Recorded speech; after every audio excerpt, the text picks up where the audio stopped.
Good morning and welcome to my channel, The Fruitcake Astrologer, where I will give you an astrologer's take on current events and people in the news. So this is all part of the election series coming up.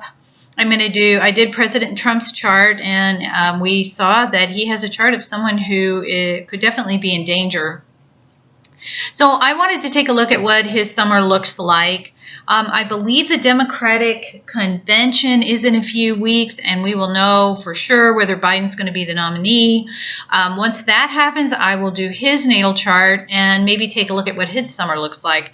And the final in the series will be, I want to try to call the election. Okay, so this is second in the series. We're just going to take a quick look at what President Trump's summer looks like. So let's start with July. July is starting out with Saturn retrograding back into Capricorn. Things were lightening up for a while. I think they're going to get worse. I think they're going to, Capricorn is worry, melancholy, fear, hard work for what feels like little reward.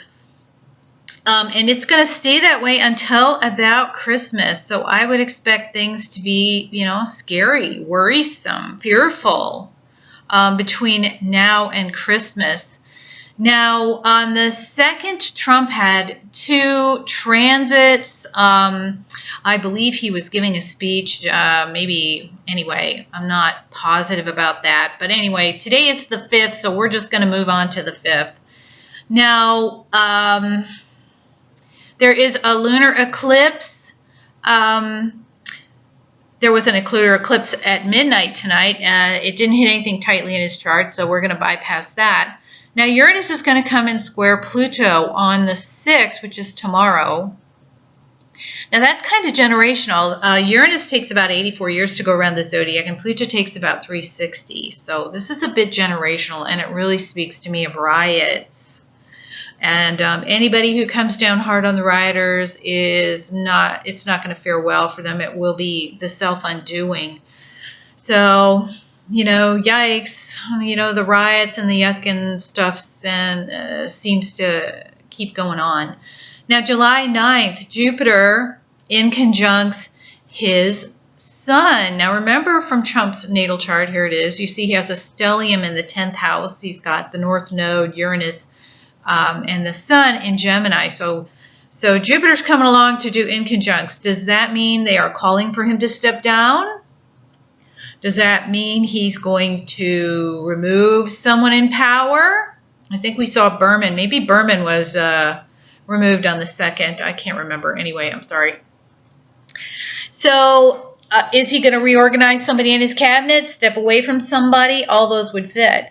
Now, on the 12th, Pluto opposes Saturn from the 5th house to Saturn in his 11th. And you're going to notice over the summer that planets are hitting his Saturn-Venus conjunction in the 11th house of the government.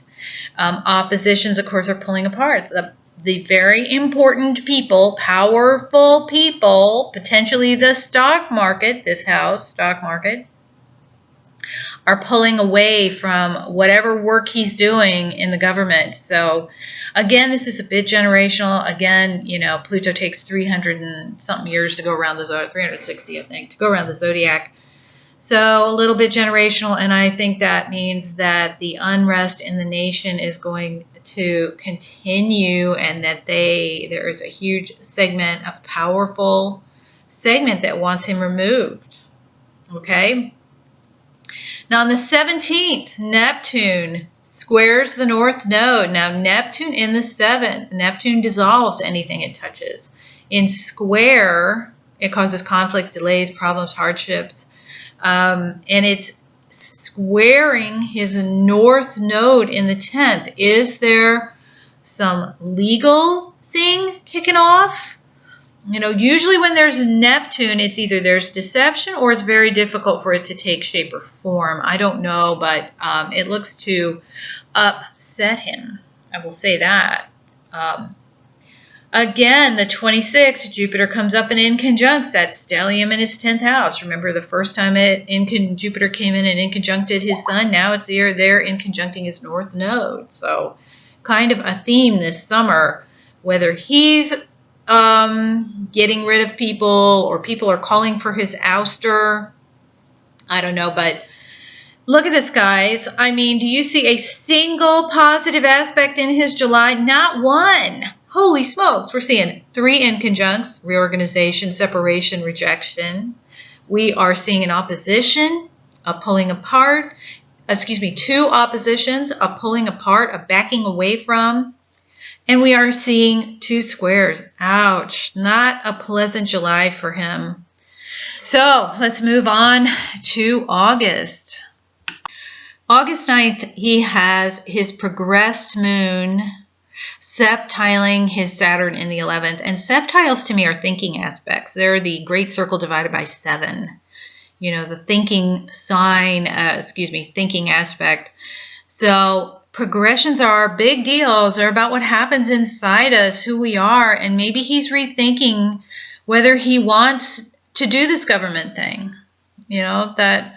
Or maybe he's thinking, I want to rebuild. Remember, Saturn is conjunct Venus in his natal chart. See here, that's the architect's aspect. I think he's, as I believe, and honestly, I don't watch too much TV anymore. It's also negative, but I believe he was trying to get through an infrastructure stimulus. So I think he's thinking about that.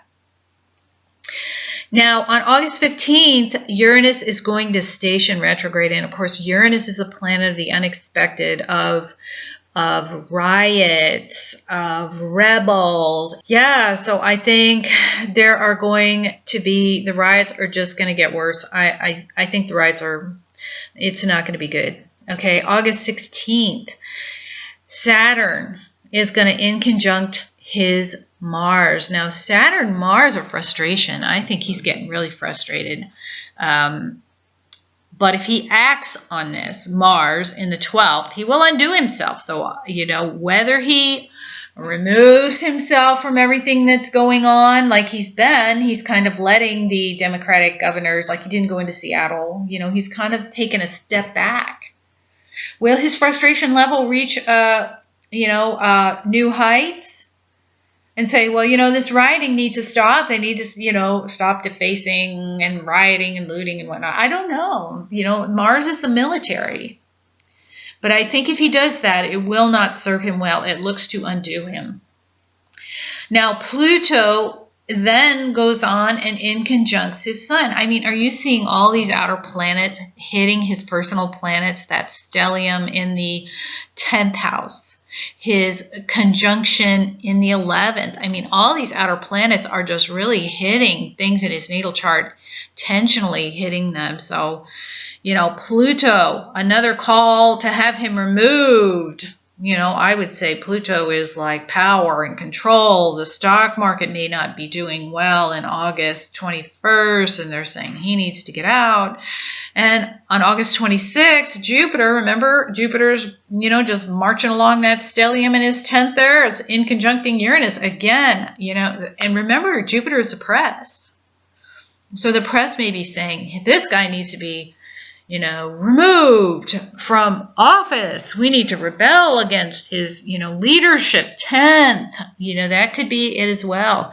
So, guys, look at that. Up till the 26, everything is tensional.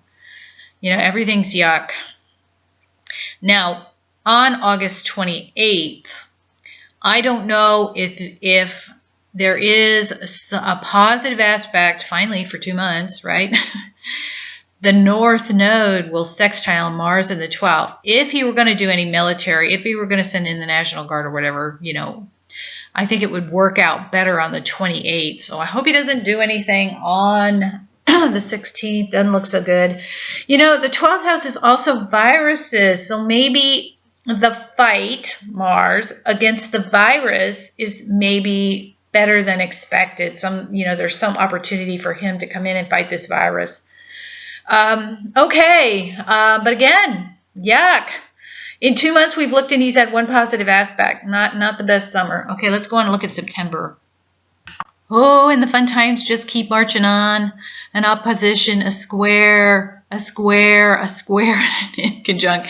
Now, I will say in there are a few positive aspects in there, so maybe it's not totally bad, but I'm only seeing one, maybe two, and the rest are all negatives. So on September 6th, Saturn will oppose his Venus. Now remember, in his natal chart, Venus is conjunct Saturn. So will some woman, some love affair, women are, of course, Venus. The fifth house is love affairs, children. Will some female trigger his natal Saturn Venus conjunction? Is he facing some feminine betrayal in early September? So Jupiter squaring Jupiter. I wonder if this has to do with money or self-esteem. Maybe he's feeling like the stock market isn't doing well and he's taking it personally, the second house. My self-esteem, how I feel. Now, on the 13th, he's got a solar arc, and those are usually big deals. Those are event-driven, while progressions are what happened inside us. Solar arcs are events. And sesquiquadrates I have found to be very fortunate. So I don't know the debate schedule. I don't know his rally schedule. Maybe he doesn't know his rally schedule. I don't know. Anyway, but the ascendant in the third, speaking, sesquiquadrate, the 135 aspect, the sun. Maybe he does great at the debate, or maybe he gives a great speech or a great rally on the 13th. Then on the 18th, again, Jupiter squaring Jupiter. Now, again, it's the press. Maybe the press is attacking his fiscal policies, second house. Maybe they're after his tax records, his income records, or, saying that he's made money badly. Now, on the 22nd, he has actually got a positive aspect, only the second one in 3 months. Oh, my goodness. So, Mercury sextiles Uranus in the 10th. Mercury is, of course, the thinking, speaking sign, and Uranus is the rebel. Now, remember, Uranus, here's his natal chart again, real fast. You see Uranus, the North Node, the Sun are all nicely aspected and trining Jupiter, right? So they're nicely expected. So again, I think this might be either he does well in a debate, Mercury, he speaks of freedom and independence in a way that, is positive for him. Sextiles are positive, right? They're opportunities. Maybe it's an opportunity for, him to sway some of the voters. Mercury is voters. Okay, but the 25th, back to more problems. Riots. Here we are, Uranus back to square Pluto again. Oh my goodness, more riots. So, yeah. Now, on the 29th, Saturn stations direct. Now, I believe Saturn rules conservatives and Jupiter rules liberals, okay? So, Saturn retrograding. Until this point means I think conservatives are facing Saturn, their ruler, has been, marching backwards, okay? But it's going to station direct on the 29th, which I think means that the tides may turn a little bit on September 29th, and the conservatives may be pushing forward, okay? Again, I believe the press is calling for his ouster. He needs to be kicked out of office on September 30th. And he also has a progression. So remember, the progressed moon was septiling his Saturn. Now it's septiling his Venus. So it's basically been septiling that Saturn-Venus conjunction in his natal chart by progression. So I think he's thinking again about whether he wants to do this government thing. The 11th house is the government. Who his friends are, the 11th. About Congress. Of course, the 11th house rules Congress. And so he may be thinking, how am I going to architect this? Maybe he's thinking whether he wants to do this because, there's so many oppositions to that right now by the outer planets. Maybe he's thinking, God, I'm hitting the beach and drinking some Mai Tais.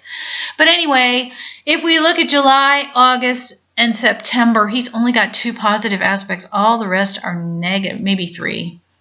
All the rest are negative. So yikes. Okay, onward to October and the month prior to the election.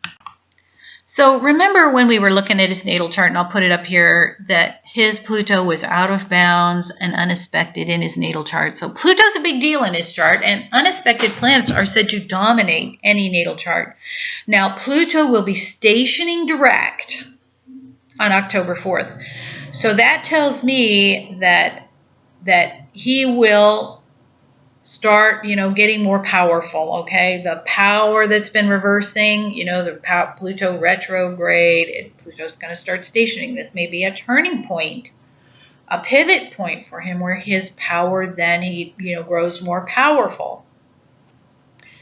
Now, on October 20th, his progressed moon squares Uranus.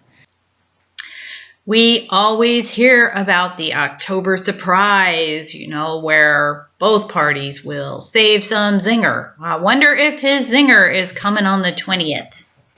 October 21st, I think the stock market might be having issues. Saturn in the 5th, opposing Venus. He may be betrayed by a woman. Remember, he was born with that. Some woman, it's probably going to be a female, because in his family, because it's in Cancer, is going to betray him. Now, we all know, I'm in my 60s, we all know about the October surprise, right? But I would expect around the 21st, maybe it's a woman he used to have a relationship with, comes out against him, the 5th house of love and romance. Maybe someone he thought was a female friend, 11th, a female legislator he thought was on his side, the 11th. Stands against him, and he finds that very, he will feel betrayed. Looks like he'll feel betrayed. Now, the North Node in the 10th opposes the Moon in the 4th. I suspect this may have to do with that great cosmic struggle between your home, 4th, and your career. Now, people spend too much time on your career, and your family suffers. Spend too much time with your family, and your career suffers. So it looks to me like he's facing a big tug of war. He's probably constantly on the trail, the presidential campaign trail and all that stuff. And I suspect it's affecting his home and his family life. And you got to know the guy's under tremendous pressure. That's all. We've seen that, right? Now, on the 27th, Uranus sextiles Mercury. I don't know when the debates are. I wouldn't be surprised if there was a debate around October 27th, but he looks to zing it. He looks to really, Uranus is charisma, right? Like Johnny Depp has Uranus. I believe maybe don't quote me on that, but I think he's got Uranus conjunct the ascendant. Now, he's not conventionally handsome, but he's been like a Hollywood sex symbol for a long time because he's got the charisma thing. He's like different. He's unusual, right? So Uranus sextiling Mercury tells me that he will be a charismatic speaker about government, about friends, about justice, 9th, about the press, 9th, about foreign affairs, 9th. And so it could be, an opportunity for him to sway some voters, Mercury, okay? Now, a solar arc on the 28th of October, solar arc Mars in the 3rd, sesquiquadrates the Sun. Again, more passionate Mars, speeches, 3rd house, fortunate, and leadership, important, powerful, glory, king, so this looks positive. So, and I'm going to go out on a limb, and I'm going to say Trump's going to be hard to beat because the North Node, which is karmic and takes about 28 years to go around the zodiac, has come back to conjunct the North Node in his 10th house. Now, all of you astrologers know that the North Node is involved in total lunar eclipses, right? That's why the North Node is conjunct his Sun, is because it was involved in an eclipse. So this is essentially coming back to activate his natal eclipse. To me, that means whatever happens on election, it was meant to be. Okay, this is karma. This is meant to be. This implies a divine hand. To me, anyway, whenever I see eclipses and the node, I'm seeing, God has a purpose for this guy. For good or ill, he's got a purpose for him. Now, on October 30th, it looks like attacks to his leadership from the press will continue. No shocker there. But on Halloween, he's got another solar arc, Pluto in the second, sextiling the moon. And again, Pluto has gone direct. It's terribly powerful in his chart. I think it's an opportunity for him to sway the people. Okay, why do I say that? The moon in the fourth. Okay, the people's feeling. The fourth is the home and country, and the moon are their feelings. The ability to sway them in a powerful way. Now look at this, guys. He's got 2 solar arcs and a progression in 1 month. This is a big month for this guy. When usually you'll notice, we've seen what? You have 1, maybe 2. When I scan for my entire year, I might have 8 solar arcs and progressions in an entire year, major aspects. And he's got 3 in 1 month. So this is a big month for him, a big deal. And, after late October, things look to get better for him. Okay, but we saw July, August, September, and through most of October, he's going to be facing a lot of pressure. We see those outer planets, aspecting his natal stellium in the 10th and his Saturn conjunct Venus, which is, a difficult aspect. So I think he can expect to be under attack, and really it doesn't take an astrologer to notice that, right? I mean, we are in the hot zone of a political battle, big political battle, so no shocker there. But I think it used to be an October surprise. Now I'm thinking it's going to be July surprise, an August surprise, a September surprise, and an October surprise. I mean, things have reached the height of incivility about politics, which is one of the reasons I turn off my TV. Okay, so that's the end of this reading. I do not see him in physical danger this summer. I do see him harried. I do see him under attack. I do see him under a lot of pressure and probably going to be betrayed by a woman close to him before this is all over. Now, the next reading will be probably Biden. Okay, probably Biden's natal chart, but, I'm going to wait a couple weeks and we'll just see who percolates up to the top in the convention. Okay, if you enjoyed this reading, I hope you will like, share, and subscribe, and thank you for listening.